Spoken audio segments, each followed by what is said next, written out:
having me. And first, I'd like to apologize. I got here as fast as I could, but it's 25 minutes from the ferry to here. It's pretty good, actually. Yes. So I was actually happy about that.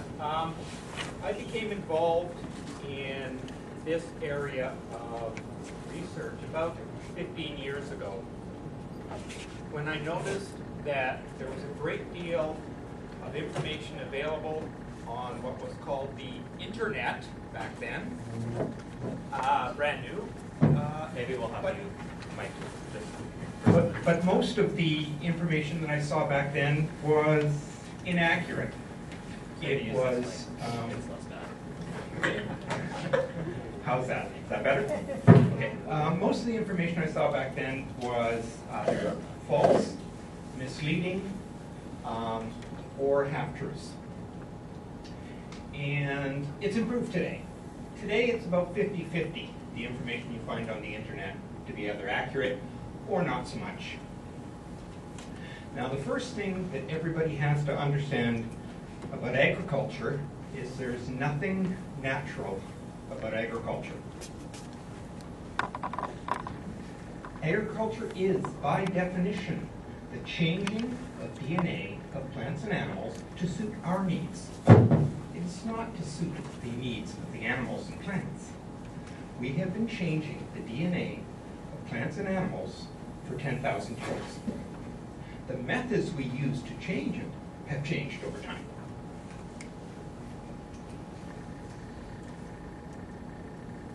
Everything you think of as the food you see in the store, with exception to very few things: wild game, wild mushrooms, wild fruits and berries, and wild fish.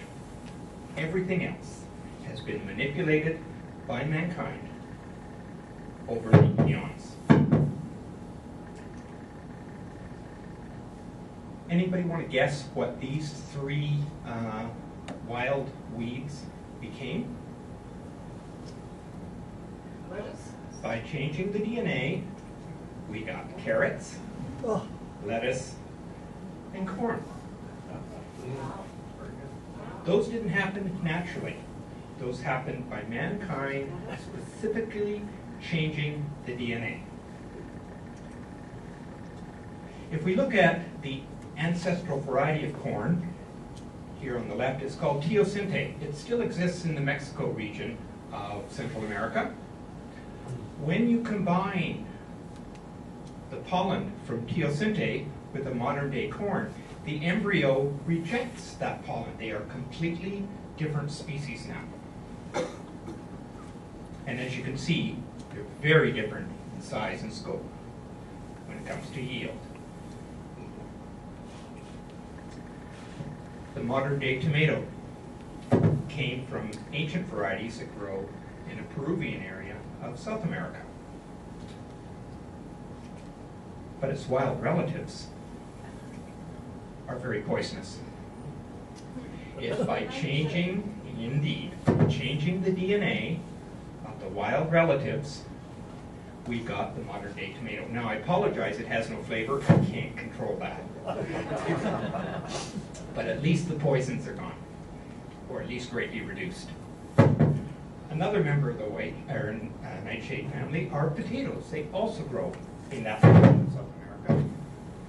And you can see on the bottom here a variety of wild potatoes that all have their DNA combined into what we now know as a modern day potato. It's interesting that it's okay to have genes from many different varieties of poisonous wild potatoes in the modern day potato. Nobody objects to that.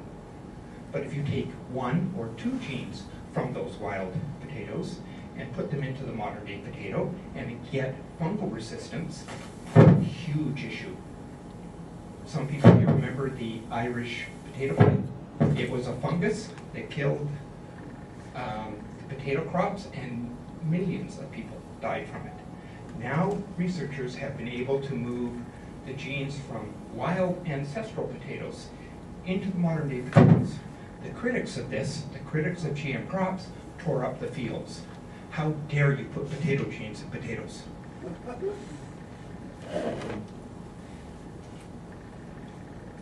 carrots are another very common food in today's things.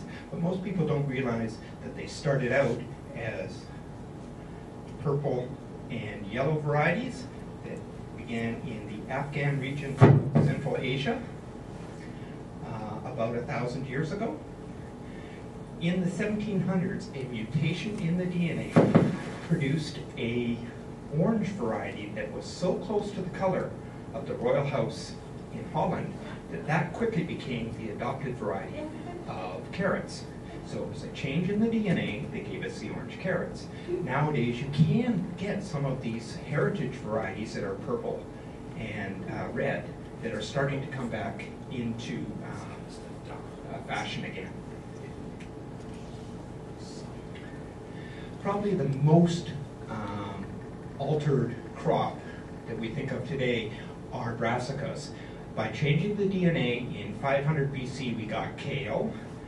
And then by changing the DNA of that, about 100 AD, we got cabbage and kohlrabi.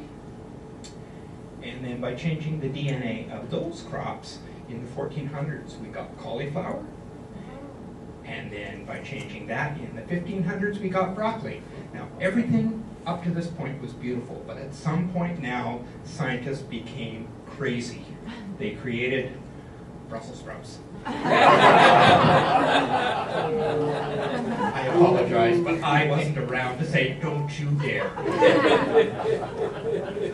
And now they're going backwards for the broccoli flower. There you go. So as you can see, tremendous variations in the DNA over the centuries has given us a wide variety of crops. Nobody complains about any of those massive changes to the DNA that changed it from the wild ones all the way up to the Brussels sprouts. Now, if you look at conventional breeding, there's a variety of different methods that are used. And one of the very common methods is something called radiation mutagenesis breeding. It has been used for the last 50 years. This is a typical radiation breeding facility. This particular one is in Japan. Here it's about 600 feet across, and it's surrounded by a 25-foot high cement wall. In the very middle there is a large tower with a cobalt-60 radiation source. As you can see here, it's halfway through the cycle and crops are starting to grow in all these fields around it. Once the crops are very near harvesting, everybody gets out. They drop the shielding in the middle and expose everything within that 600 feet to ionizing radiation. It randomly mutates the DNA of the entire plants. They then put the shielding back up, harvest all the seeds, and plant them. Most of the time, the DNA damage is so severe that the seeds are sterile and do not grow. But every once in a while, the DNA damage is not quite that severe, and they grow up a new crop. They then screen all the plants that survive to see if we got any trait we like. That's it. If it's a new trait that we like, it then goes through the very short agronomic testing to make sure it survives well under commercial growing conditions, and you've got a new crop. We have absolutely no idea what we've done to the DNA, how the DNA has been manipulated at all. That's just one of the many methods of conventional breeding that's been going on for hundreds or thousands of years. Now, if you contrast that with genetically engineered crops, where we put in exactly known genes, we know their function, we know their location, we know their expression patterns, we know how they affect the expression patterns of adjacent genes, we know how the proteins levels are in every single tissue of the plant. We know many, many times more information for every GM crop before it's commercialized. You compare that to conventional breeding, where we mix hundreds or thousands of genes, mutate the entire genomes, absolutely no idea what we've done to the DNA. GM crops are highly studied before they're allowed to be commercialized. On average, an average GM cultivar takes between 8 and 13 years of study before it can be allowed to be commercialized, and it costs a great deal of money. The critics will tell you that there is no testing. Well, this is a very good example from a book I highly recommend. It's called Pandora's Picnic Basket by Alan McEwen. On the left is a stack, or on the right here, let's start on the right. On the right is a stack of all the regulations that must be met to commercialize a particular variety of flax. So that's all the testing that has to be done in order to get that commercialized. They added one gene, a herbicide tolerance gene, to this. On the left are all the regulations that had to have been met to allow the commercialization of that GM crop with the one added gene. And that only allows it to be sold in Canada. There's another stack that has to be done if you want to sell it across the border in the US. On average, GM crops are tested between 10 and 50 times the level of other conventionally bred crops. And it costs a great deal of money, as I said. Critics will tell you that GM crops have a high propensity to generate allergenicity or allergic potential in individuals. But when the Royal Society of Canada looked at this very question, they said, notwithstanding the limits of current technology, a GM food which has undergone a thorough, scientifically valid evaluation process, every GM crop goes through that, with negative results, should be considered at low risk to provoke or induce allergic reactions, and could possibly be even safer than non-GM or exotic foods, which have not been subjected to the same scrutiny. No other crop is tested for allergenicity. Now I'd like to shift gears a bit and talk about the power of one gene. These two papaya plants are the identical genetic background hold for the one added gene.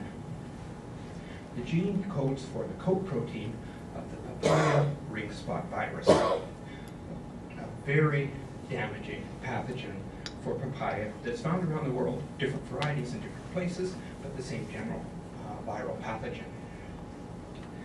These two plants were grown in the presence of the virus.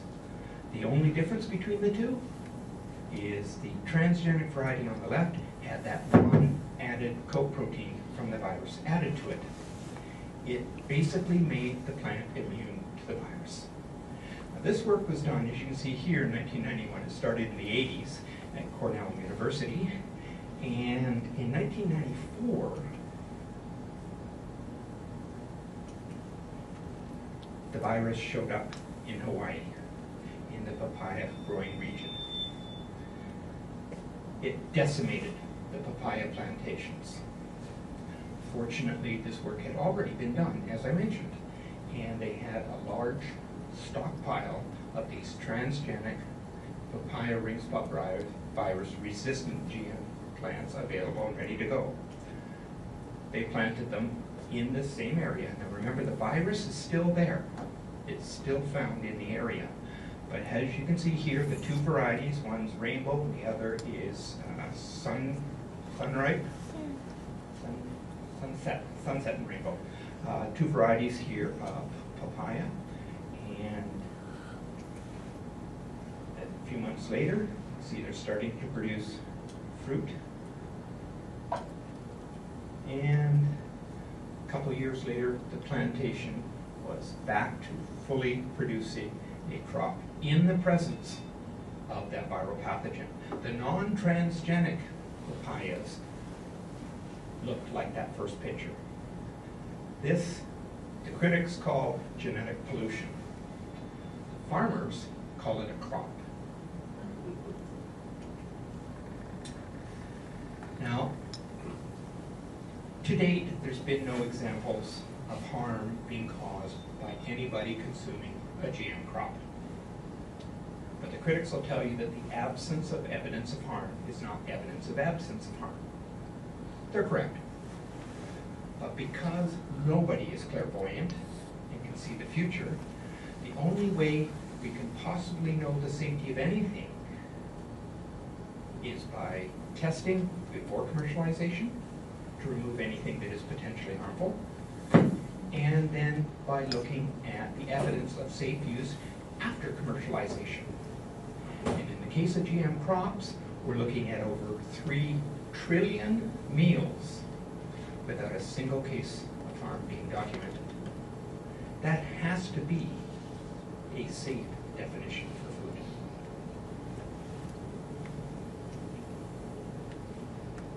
The American Medical Association made this statement about 12 years ago and then reiterated it again this year. They recognize that many potential benefits offered by GM crops and food do not support a moratorium and encourage ongoing research and development in this area. It's the policy of the AMA to endorse, implement programs that will convince the public and governments that genetic manipulation is not inherently hazardous and the health and economic benefits of recombinant DNA technology exceed risks. Apologize for that. Unfortunately, I don't seem to have much control. Maybe you're too close to the speaker. Yeah, To that? yeah. Okay, but I don't want to block these people here. That comment came from this side of the Atlantic. On the other side of the Atlantic, Europe is far more skeptical of this technology, but they have been doing the research as well. And their research published last year showed that 130 research projects covering over 25 years of research by 500 independent researchers found that GM crops are not per se more risky than conventionally bred crops. They also found that 25 years of field trials without evidence of harm continue to generate fear and that have them adopt the precautionary principle.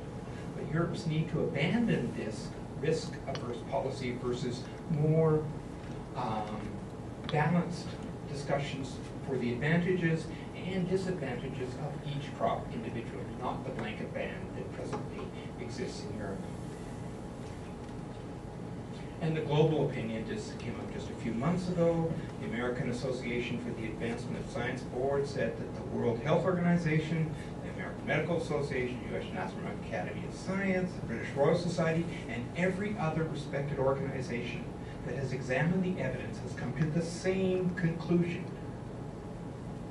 that GM crops are no riskier than food from conventional breeding. So that's the global opinion on the science. The politics is a completely different story, and it varies tremendously depending on where you go. Now, most of what I've talked about so far have been what is called the first generation of GM crops. They involve 3 main traits: herbicide tolerance, insect resistance, and viral resistance. We had a look at the viral resistance in the papaya ring spot virus resistant papaya. Insect resistance would be BT crops, and you see a lot of that in corn and cotton, and it soon will be in rice as well. It's interesting that BT crops are considered bad when the protein, the BT protein, is put in a GM crop, but it's good when the same protein is used in an organic agriculture. It's hard to understand that one scientifically. Sorry, what does BT crop mean? BT is Bacillus thuringiensis. It's a bacterial species that exists around the world, and it's not one species, a variety of similar species. They produce proteins that have very tight insecticidal properties. So it targets a very narrow window. So you'll have one BT protein that will target Dipopterans, which are 2-winged flying organisms. You'll have another one that targets Lepidopterans, butterflies and moths. You'll have another one that targets Coleopterans, which would be beetles. So it's a very tight, effective window for the insecticidal protein to have its effect. The UN consensus document on plants expressing BT proteins has said that there is no evidence of any harm from any BT for any mammal recorded anywhere. The second generation of GM crops are starting to come on the market now. And they have traits that are far more important to the consumer than they are to the producer. And they have things like golden rice, which I'll come back to in a minute, lower calorie sugar beets, so lower calorie sugar, high starch content potato, and high protein potato. Potatoes are one of the most consumed sources of food on the planet, but they're very low in protein. There are trials going on in India right now where they have moved a gene from a bean, also consumed in India, into the potato and boosted the potato protein content to almost 15% from below 1%. A very big thing for parts of the world where kwashiorkor or protein starvation is a very big problem. The high starch content potato combined with the healthier oils will allow us to have a healthier French fry. What's a healthier French fry? Oh, come on! If you can have a potato with higher starch so it absorbs less oil, and you have oils that are higher in saturated fats so they don't need to be hydrogenated, so no trans fats, you get a healthier potato. These are some of the second generation crops that are soon to come onto the market, or are beginning to come onto the market. Now I'd like to go back to golden rice because it affects the lives of close to 1 billion people. Rice is the primary and sometimes almost exclusive food of many millions of people around the world. Unfortunately, it's often shy of micronutrients, one of them being beta-carotene, which our bodies then convert into vitamin A. It has tragic effects in the young when you don't get enough vitamin A. It leads to blindness, a variety of other health problems, and often to the death of those who go blind. Researchers in Europe developed what is called golden rice, and you can see here on the right is golden rice, and on the left is the parental strain of rice with the 3 added genes. Now, I'd like to show you a little bit about the history of the rice at the genetic level. On the top here on the right is the ancestral variety of IR64, the most common rice grown in the world. And for each one of these yellow lines, you have a mutation that could be from a variety of different methods to mutate the DNA. Each one of these pink lines represent recombination events, where you're mixing and moving the DNA around the genome. Each one of these dark blue events is also a translocation event, where you're moving it around the genome. And so all these little stars, things resulted from up here to down here. As you can see, most of the genome has been majorly altered over time. But nobody's calling for massive regulations from here to here. Now we add 3 genes. Anybody see the 3 genes? Anybody find the 3 genes difference between here and there? Look hard. Yep. It's actually right in the middle. There's a little pink line in the middle of that dark blue line. Those 3 genes were added. And that led to decades of research before it was allowed to be commercialized. In fact, it's still being held up by regulations that say, no, we haven't quite tested enough. Here to here, and massive amounts of change to the DNA, no problem. Here to here, add 3 genes, add a decade. Scientifically, it's completely undefensible. But it's the reality. The critics will have you believe that this DNA technology represents something that we haven't been doing for a long time. We have been manipulating the DNA for a long time on a massive scale. GM technology represents the most precise technology we've ever used to change the DNA of plants and animals. Golden rice hopefully will be given away for free to subsistence farmers in the next year or 2 in the developing world. Those farmers will then be able to grow that rice, and what's changing is not just IR64, but the traits are being moved into a variety of locally developed rices that do best in the given environment.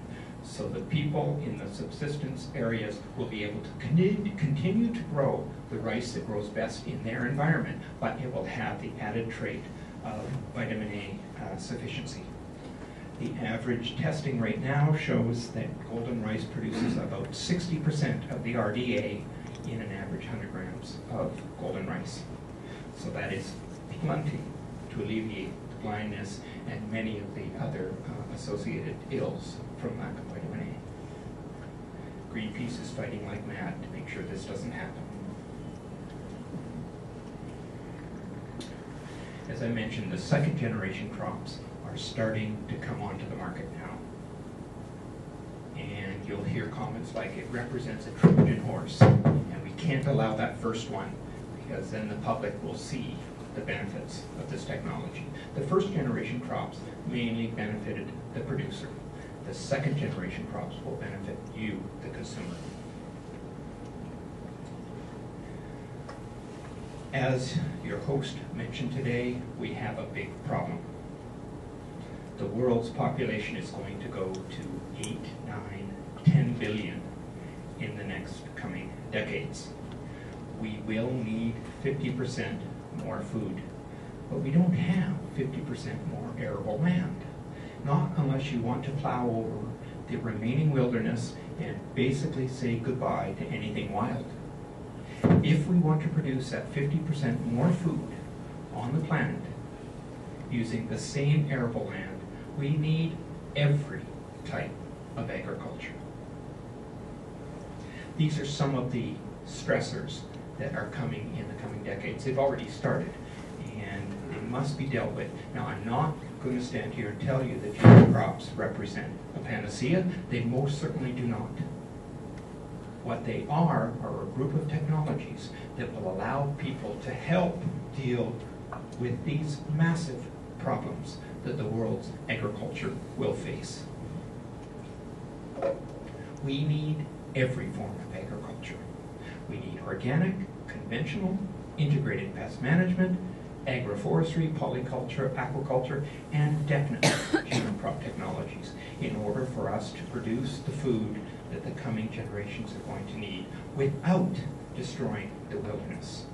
We have to make more food more sustainably, and GM crops can help in that area. Thank you for listening. I'll take your questions.